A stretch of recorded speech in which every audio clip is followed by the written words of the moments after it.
When I got into coaching, I didn't have an industry niche. I wasn't seeking commercial real estate. Now, if I'm being candid, I grew up in a family landscaping business my dad owned, and our clients were commercial real estate um, companies. And so I was always really impressed by them. They were always really intelligent, very cerebral, very analytical. And, you know, I- in a way, I wanted to, be more like them. So what I help them with, I help their leadership teams just setting a clear vision for the future. One client I've got, when we started out, they were a third generation company. They had zero development deals on the table or even in the pipeline.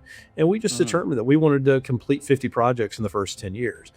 That was 5 years ago, and they've already surpassed that. But they went from $0 in development pipeline. And they're at between 350 to 400 million right now just for this year. And they'll continue to compound that. And so those are the outcomes that my clients get. But the inputs are that we all get in a room regularly and on a certain cadence, and we solve problems, and we hold each other accountable, and we say the things that need to be said, and we set a clear vision. As a leader, you don't get to just do the trade. You don't get to just do the work. You've got to lead people. You've got to make sure things are funded, projects are funded. And so all those things take comprehensive planning. They take good tax understanding. And again, this is not my expertise, but you know, they've got to make sure they've got the right people in the right place that have those skills, whether it be third party or in-house. And that's an evolution. And it lasts forever, because as soon as you think you've got it all together, you've got the right plan, the right people in place to achieve that. People are human, and things change, and you've got to adapt to that. Circumstances change, especially in that environment. A 25 basis point rate change in their world mm. changes a lot of things. And so you've got to be disciplined, focused, and also flexible in a leadership position in that world. One of the things I had to learn was, when I got into this coaching world, is that clients come and go, and we can have a great relationship, but circumstances change sometimes, and you have to always be willing to adapt to that, but also understand that you can't control everything. And I think that's true in their world too, where there are just going to be certain uncontrollables that you need to be prepared for, and you need to have a backup plan and be able to pivot and go to where the best place for your capital, your time is.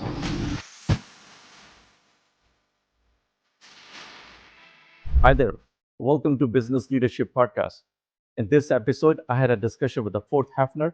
Forth's path to business and coaching began in the wine and marketing industries before joining the family business in 2008 as a part of succession plan.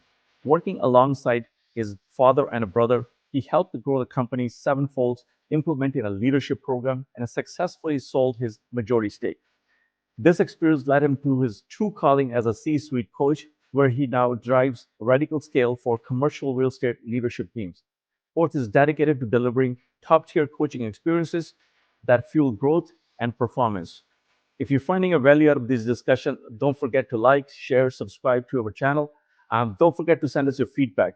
Your feedback is very important to us. Allow us to focus on the right discussions to help you grow and scale your business. Thank you again for your time. Please welcome Forth Heffner. Hi, guys. Welcome to Business Leadership Podcast. Today, our guest is Forth Heffner. Forth, you've been working with a lot of business leaders, helping them in many different areas. So I'm looking forward to learning from you, looking forward to a discussion. Thank you so much for your time today. Yeah, thanks for having me, Gurmeet. Okay. So walk us through, you work with a lot of business leaders, on many different levels. So how do you work with them, and how do you help them out? Almost exclusively, my clients are commercial real estate, mostly developers, some just in the brokerage and or third party area. There's so many different facets of that industry, but I work with their leadership teams, and I cannot teach someone how to sell better than they do. Maybe a little bit of sales, but I can't teach anybody how to develop better. I'm not a consultant. I don't know how to help them do their job better. I just understand how to help them get everybody aligned around the same purpose, same vision, speaking the same language, codifying around that. So how does a commercial real estate come in that area? From a business standpoint, definitely everybody's trying to grow their companies. They kind of build their, with the cash flows. How does a real estate comes in and fit into the portfolio? Yeah, so there's so many, like many other businesses, there's so many different verticals within commercial real estate, and every one of those has an exceptional amount of complexities in it, from the construction side, from the site selection, from capital, capital fundraising, things like that. And so, if you are trying to be all things to all people, a mile wide and an inch deep, you're Mhm. really going to struggle, just like in any other business, because they're just like anybody else. And so, there's a lot of opportunities in that arena to help them improve, get everything on the same track.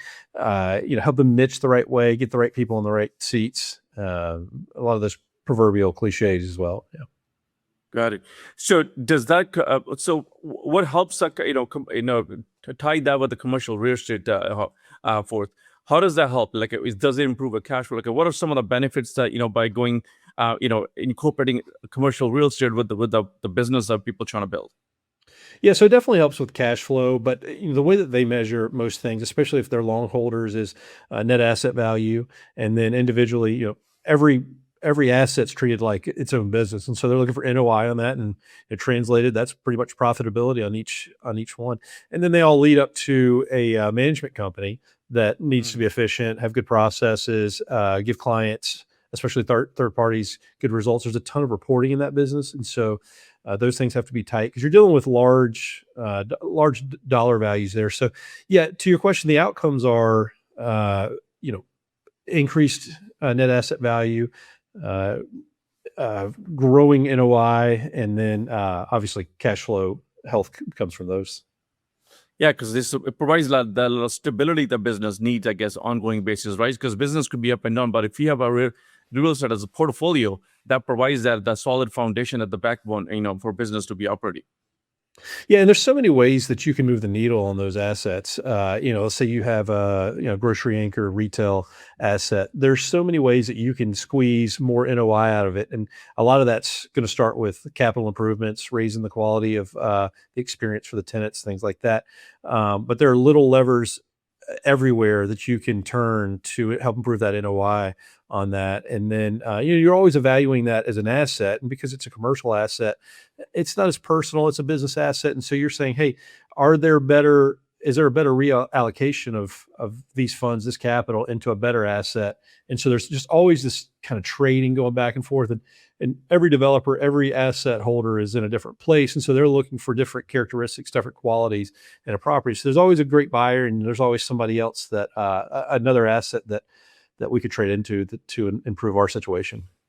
Do you prefer any different class in a commercial real estate, as the multifamily homes or the shopping class? Like, do you prefer one over another?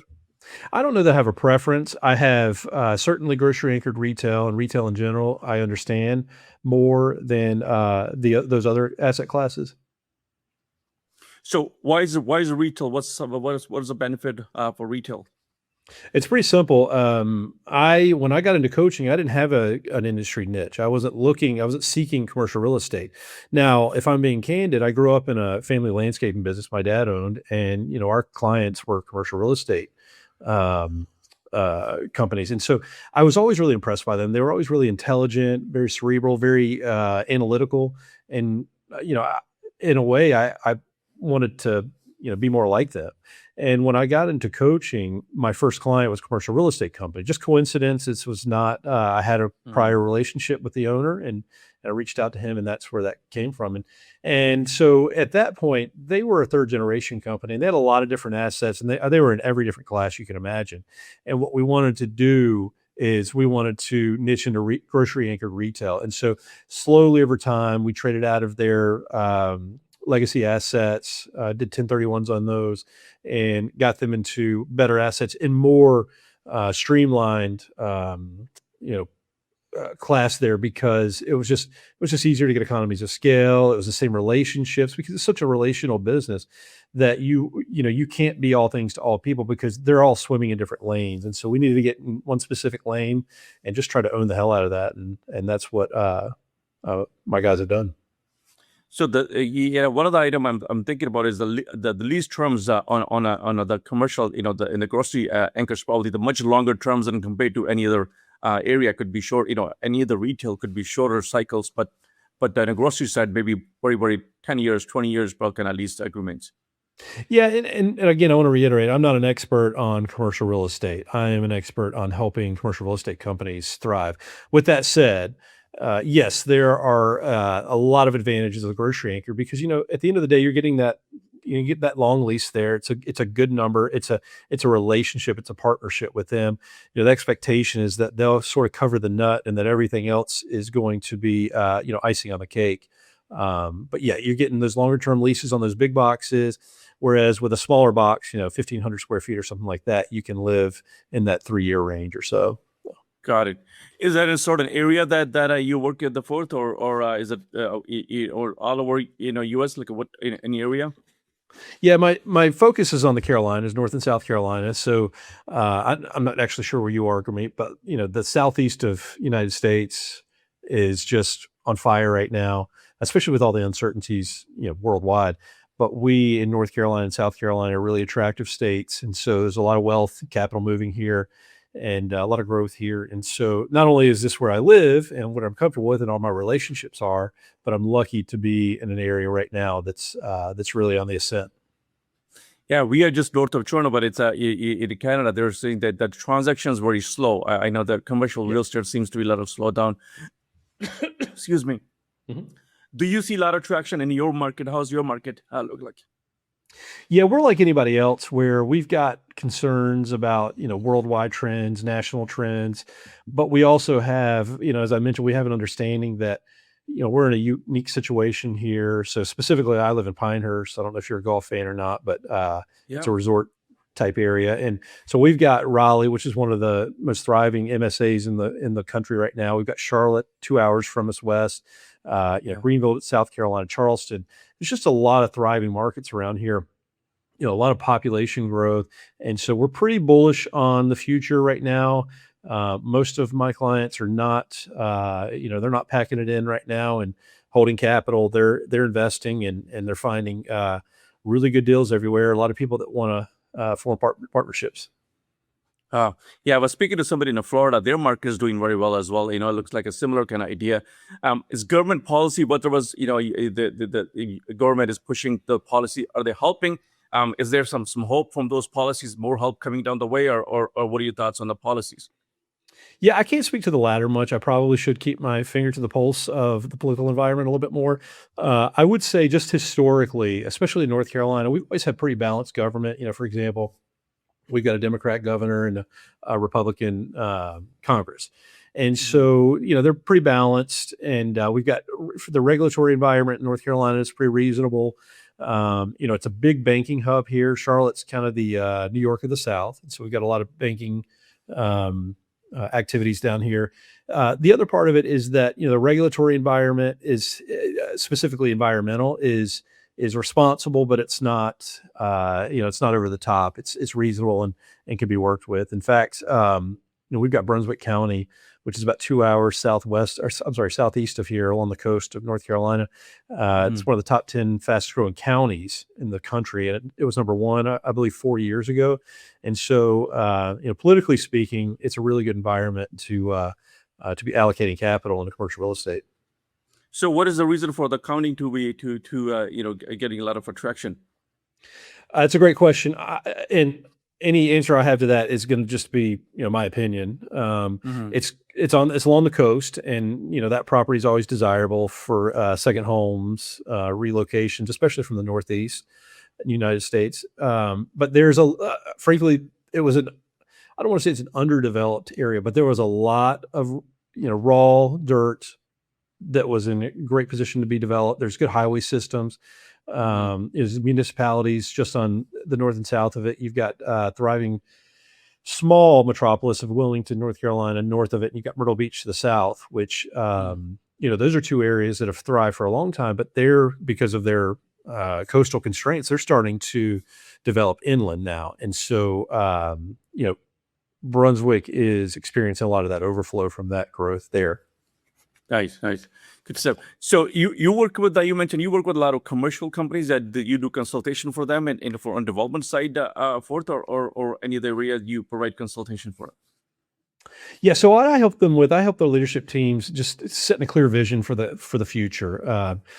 One client I've got, when we started out, they were a third generation company. They had zero development deals on the table or even in the pipeline, and we just Mm, determined that we wanted to complete 50 projects in the first 10 years. That was 5 years ago, and they've already surpassed that. But they went from $0 in development pipeline. They're at between 350 to 400 million right now just for this year, and they'll continue to compound that. And so those are the outcomes that my clients get. But the inputs are that, we all get in a room regularly and on a certain cadence, and we solve problems and we hold each other accountable and we say the things that need to be said and we set a clear vision. So, if I'm flying from LA to New York, I've got a flight pattern because I started with where mm. I am and where I want to go. And I built the pattern moving back from the end, moving backwards. And that's a lot of what we do. These companies, they have a lot of different moving parts in their business and they can get chaotic just like any other business. And so we really want to go from chaos to clarity and not use that overused cliche, but it's the truth. We Mhm. want to solve that chaos. We want to bring people in who want to be disciplined and work towards a shared vision and do it with the right people.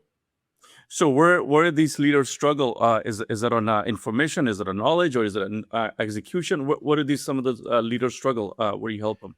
It'd be execution because most of these people are really intelligent. That's how they Hmm. got into this business because it's just not for everybody. It's not easy, but it's the execution part because as a leader, you don't get to just do the trade. You don't get to just do the work. You've got to lead people. You've got to make sure things are funded, projects are funded.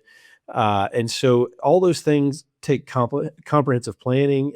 They take good tax understanding. And again, this is not my expertise, but you know, they've got to make sure they've got the right people in the right place that have those skills, whether it be third party or in-house.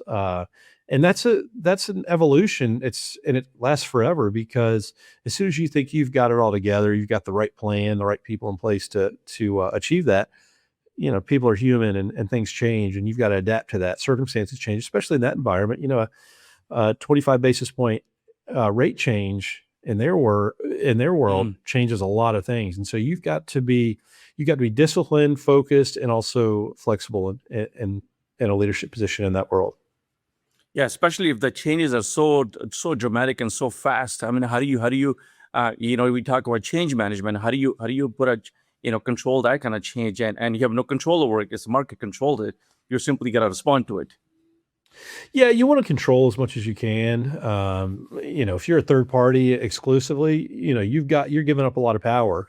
Mm. But if you're a developer that's holds assets a long time, you're using your same your own capital, or you're using institutional capital or something like that. You're going to have a little bit more power to control the future and to make moves. And so it's just having an understanding. I remember my old life. I It would really bother me when I lost a client, and this was a commercial landscaping business, so this was Hmm. it wasn't complex or anything like that. But one of the things I had to learn was when I got into this coaching world is that, clients come and go and we can have a great relationship, but circumstances change sometimes. And you have to always be, willing to adapt to that, but also understand that you can't control everything. And I think that's true in their world too, where there are just going to be certain uncontrollables that you need to be prepared for, and you need to have a backup plan and be able to pivot and go to where the best place for your capital, your time is. Yeah, but I think the only difference could be that they're dealing with a much bigger transaction in terms of dollar value, right? So, when you have a transactional business, you're dealing with the small items. But in their case, one big transaction could make and break a lot of stuff they're working on. That's true. And you look at a lot of these like master plan communities, and usually it's the Yeah. second or third owner that really brings it to fruition, or at least gets close to that finish line. It's the first guy through the wall that gets bloodied and bankrupt. So it's very true. Now, with that said, I'll put it this way: as I've worked with different groups, I've learned that we were when my dad's company was really small, and a $1,500 weekly payroll was a huge payroll and a lot to swallow if cash flow was tight. Mm. And so $150,000 payroll feels the same way as to to them as it does to that little guy. And so it's all relative, but you're not wrong. Yeah. So when you work with a lot of business, leaders or people in these places where they gotta, execute, and they got a lot of challenges. What are some of the items you look for when you meet somebody? Say, just by meeting somebody in 15 minutes, the guy has a potential. This team's gonna make it, or this team's gonna struggle. You gotta help them with a lot of struggles, right? So, what are some of the signs you see that when you meet somebody the first time? So, the table stakes are, high integrity. What I'm looking for is most of my client leaders are men, they're fathers. I'm 44, and usually these guys are in the same age range, late 30s, early 40s, multi-generational company.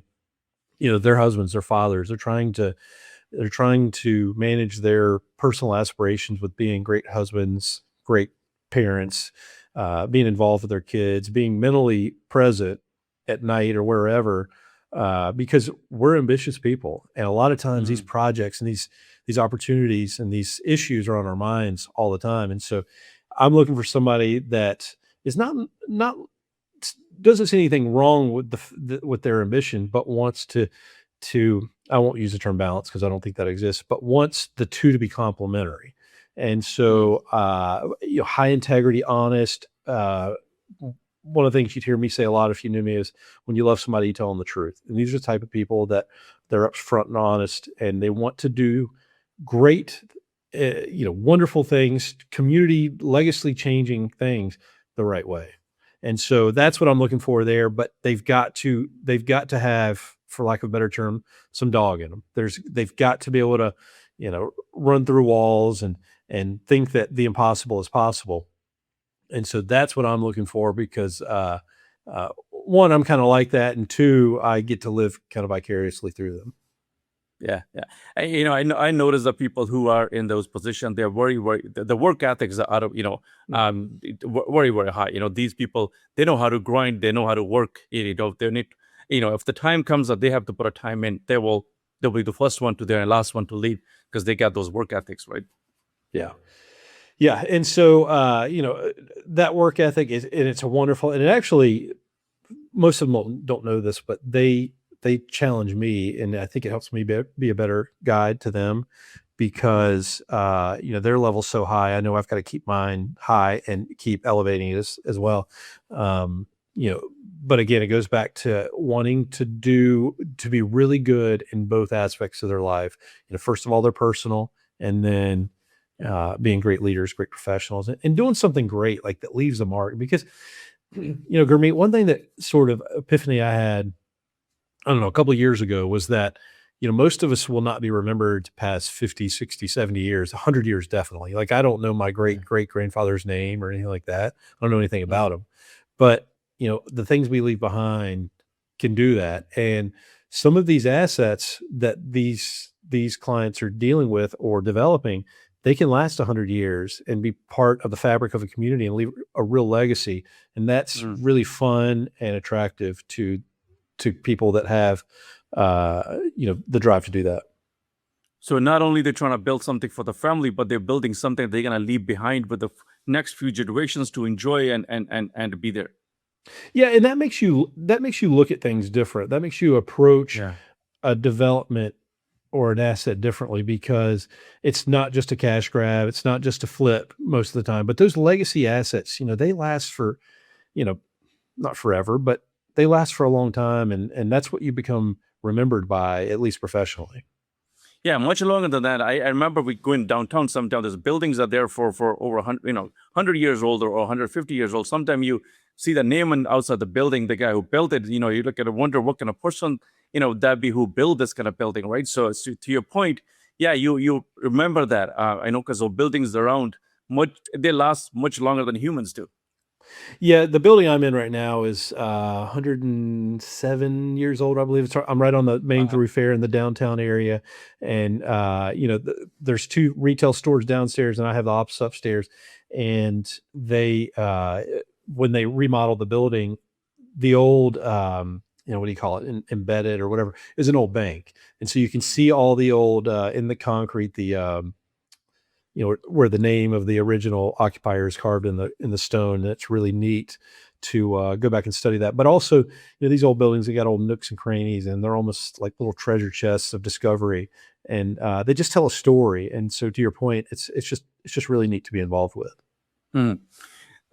Technology is changing in many different industries. And any impact that technology is making in this industry as well, Forth, is it anything changing in the landscape of the commercial real estate or development? Yeah, everything is obviously it's about AI, and what people are looking for is, at the end of the day, commercial real estate developer, it's finance first. Real estate's the vehicle, but these are Mm. finance people, and so they're looking for a way to get better analytics, better statistical knowledge, and then better speed out of things. And so, like anything else with the technological revolution, and especially AI, it's very undetermined right now. A lot of people are taking shots at something they think might work, or it's temporarily, an economy of scale, if you will. But a lot going on, but nothing's really winning the race right now, and Mm. it's very fluid. Is there potential that technology can provide the speed that real estate needs to get the projects done? Definitely the potential's there. We're not there yet. I don't know how long it'll take, but with AI, things change overnight sometimes. So Hmm. who knows who's gonna have that next update or that next version that comes out and solves that problem. I know the existing sort of legacy, embedded technologies that are out there right now. They're fine. Their AI plugins are not they're not the way of the future right as they stand right now. So sort of from a periphery, that's what I'm seeing. Very interesting. How about the what's going on around the world? All those wars going on around. Is that making any impact on this industry? Yeah, definitely everybody's sitting around monitoring what's going on. Obviously, energy prices are higher and they're affected, they impact everything else. So I Mm. wouldn't say that any deals are getting killed right now, but people are watching with sharp eye on things like that. Gas prices part of it, I guess. Yeah, because before, up until the last, I don't want to say up until now, but in the recent past, there's been a lot of growth in that, the convenience store sector, gas, fueling station sector, and so that's been. I can't say, most of my clients aren't doing a ton of that work, so I can't say right now what's going on, behind closed doors with that, but certainly there's some evaluation going, I would assume. Part of that where we are Fourth is grocery prices, like the price of the food and all that stuff is always Mhm. is making an impact because we only have a three or four big grocery chains in Canada. How is that impacting the places, the grocery chains you working with or the real estate you working with? Yeah, that's a good question. I think that a lot of that's probably this is just my opinion again, but I think that's a lot of that's baked in. My wife does our grocery shopping and she really enjoys that. But she talks every once in a while about, X is double what it was 4 or 5 years ago. And so, Mm. I think a lot of that is baked in because it's just been progressively increasing over the last 4 or 5 years, certainly since COVID, and with the inflation numbers and things like that. So that's baked in at this point and assumed.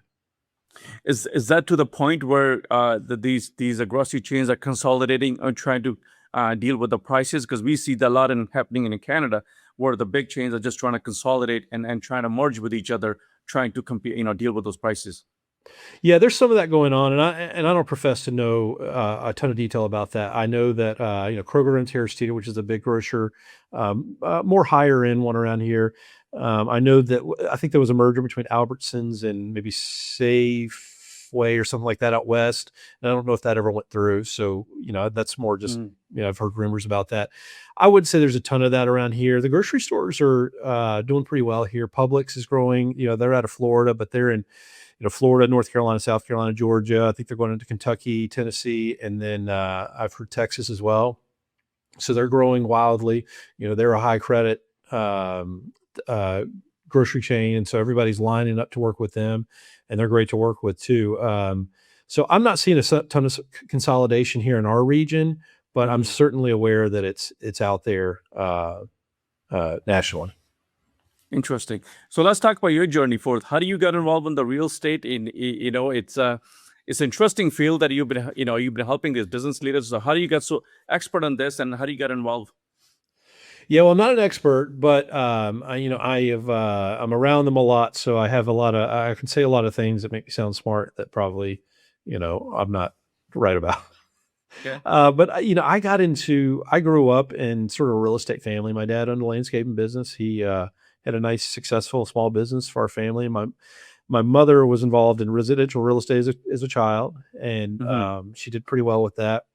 And interestingly enough, there used to be a VA foreclosure a loophole that you could utilize back in the 80s and 90s. They've since closed that. My parents accumulated a decent amount of residential rental real estate in the 90s and early 2000s because they could assume VA foreclosures. And those were Mm. lower rates. And I don't believe they required anything down. And I don't claim to fully know the ins and outs of that program, but that's how our family got into real estate. And so I would spend weekends and summers, cleaning out houses or painting or certainly doing lawn maintenance as well. But I learned the ins and outs of that. Now, I never had much connection with commercial real estate other than working for my dad and working for property management companies and working on these big commercial assets. But that's really my real estate journey and as far as my life goes. Yeah, when you see that happening at home, definitely you show interest. If I'm running a technology company, my son's always talking about technology. I mean, I think what happens in a family as a kids, we all, show interest, and eventually it's it's a blessing that the kids get involved in a similar business, and otherwise Yeah. you got to figure out their own path, right? Yeah, and I have little kids too. My kids are 10, 7, and 4. And, I've always heard over and over again that your kids model your behavior. And Mm. so I think that's one of the blessings of being a little bit older with, like I am with small kids like that. But, you know, whether I knew it or not growing up, my parents were modeling a certain behavior. And to some degree, I've gone down a similar adjacent path, if you will. Got it. So what is coming? What kind of project coming down the pipe? Are you working on a similar kind of project, or you got some other stuff in the pipeline for 2026, rest of the year? I have 4 other businesses. So, Okay. I take on fewer clients than a lot of people that do what I do because one, I want to have a deeper relationship throughout the organization. And number two, I like having other things I do. So one of our companies is we do a lot of master planning. And so we plan, master planning for developments, land planning, entitlements, zoning, things like that. Mm. So, if you want to develop, 1,000 home, you know, golf club site, you would come to us. We would be the first person you'd come to get, max density and great views and layouts and things like that. Another one of our companies is we do high-end home design. So we're not architects, but Mm. we design homes that are generally about 2 million and up. And so that's a lot of fun. Now, I don't work in those in the day to days. I'm just a part of the leadership team, and I spend some time doing some business development over there. And then my wife and I own a company that does artificial turf Mm. and mostly, specifically putting greens, backyard putting greens. Yeah. And then I finally own a company this is a new company and it's pre-revenue, but we deliver, food and beverage on the golf course by drone. So, it's like DoorDash, Nice. you'd order from your app and we bring it Yeah. by Yeah. drone. Now, part of the reason that's pre-revenue right now is the regulatory environment with drones and the FAA and things like that. So we're working through some of those issues right now, and there is some movement in that area. But yeah, that's what I do with my time. I spend a lot of it, obviously, coaching commercial real estate companies, but I spend it in these other areas, and I have great partners that run the day to day of those, and so I get to be on kind of the outside, do the relationship part of it, and the ideation and vision work, and so that's really nice and fun for me. That's such a great concept, delivering beverages to the people golfing. I mean, can you imagine the walk you have to do, go back and forth, and how many times we go there and we forget about something, oh, I forgot my drinks to bring it with me, or I forgot something. You know, just getting a service where you golfing. I mean, that's such a great service. Yeah, and just from a business standpoint, it's a captive audience, and so Mm. you've got a captive audience for 4 or 5 hours, and they need more teas, which generally most clubs give teas away, but you still need them. And Mm. you might be a mile from the clubhouse. You need golf balls. You want some water, beer, hot dogs, things like that. And once we can get past the regulatory barriers, we'll be able to deliver drone service within, depending on where you are in the course. 5-6 minutes from the time that you press send Mm, from your app. got it. So what is the regulatory terms that they're allowed at the moment, or are they simply just the distances? What's blocking, or is just city bylaws? Yeah, that's part of it. A lot of it is beyond visual line of sight, or BLOS as they call it. And so ours are autonomous. And so essentially, once you order it from your app, it goes through our autonomous system. The drone simply just has to be loaded. There's a couple safety checks on that, and then it's sent to the consumer. Now, what we have existing in the United States is what's called a Part 107 license, which is a commercial drone pilot license. And so we have that, but you can't do beyond line of sight. And so we're not out west where you've got very open space and you can see that drone from far away.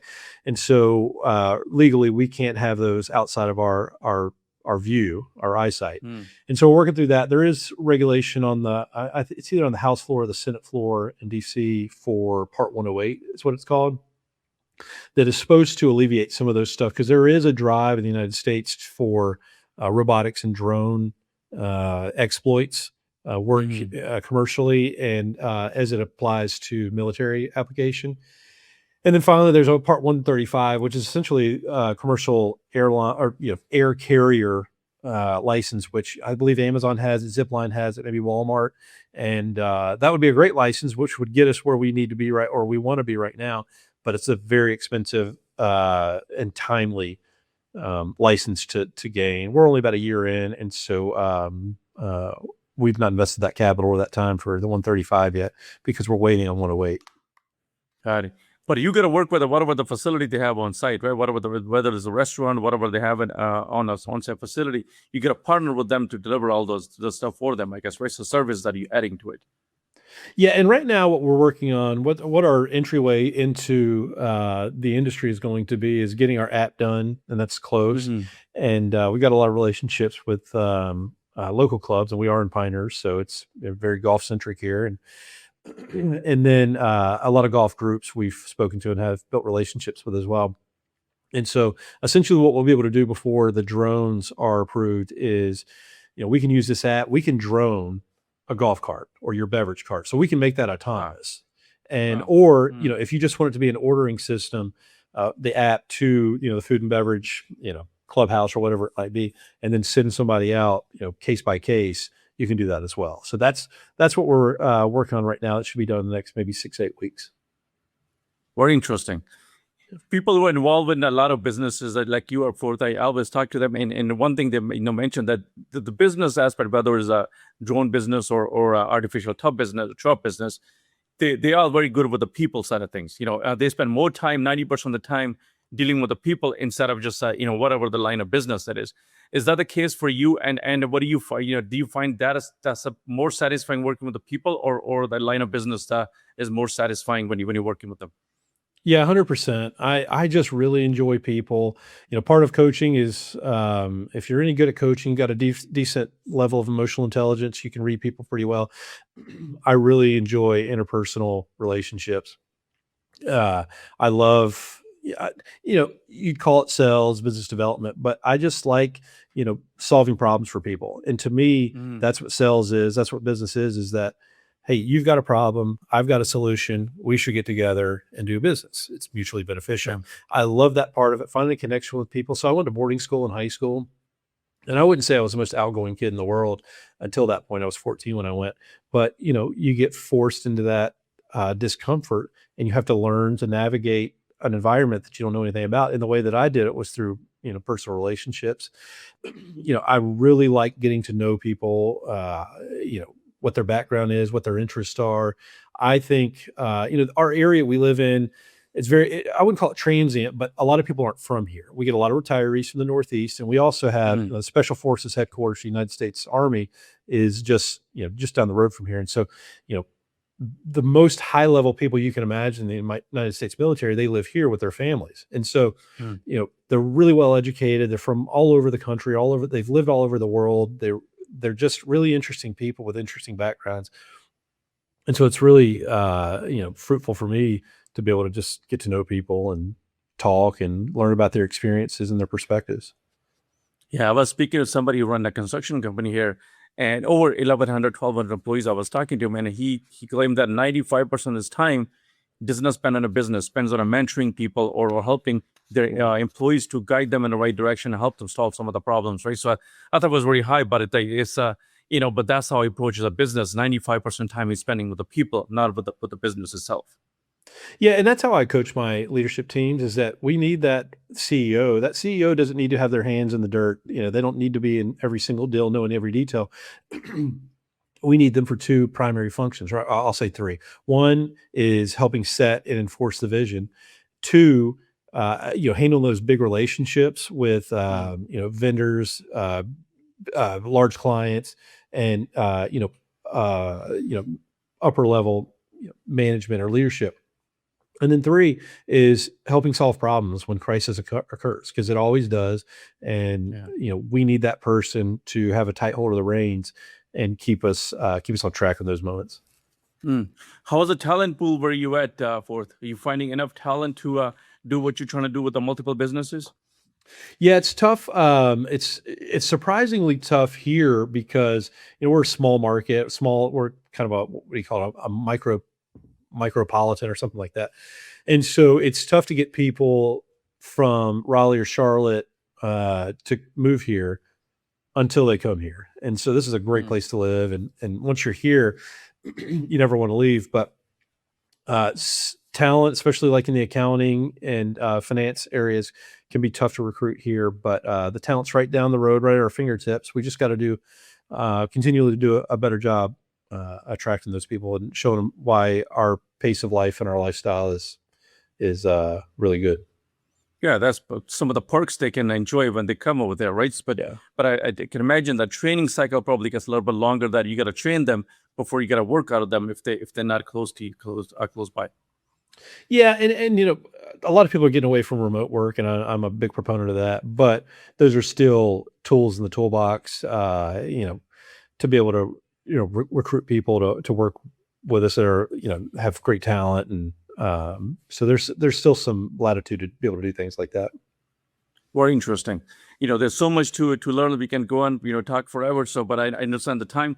Where can people find you? How can they connect with you, Forth? Yeah, website's Heffner IV as in Virginia.com.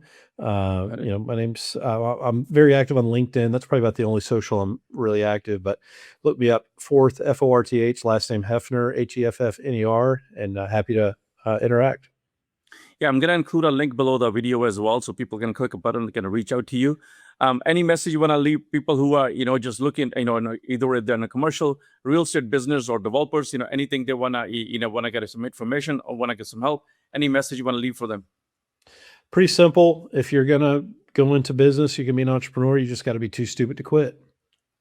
That's a good one. It's a great advice. Thank you so much for your time, Forth. It was great talking to you. Enjoy our discussion. Thanks. Great. See you, bud. Thank you. If you enjoyed this discussion, I recommend to check one of these discussion on the top. Also, don't forget to go back to that channel homepage. There's a playlist created just for you, whether you're looking for business discussion, technology discussion, or process discussion for business growth. All those categories are there, and I'm sure you will find something that you enjoy from those categories as well. So don't forget to send us your feedback. Subscribe to this channel for any upcoming videos. Your feedback is very important to us. Allow us to focus on the right discussion to deliver value for you on a weekly basis. So enjoy. Until next time, thank you for your time.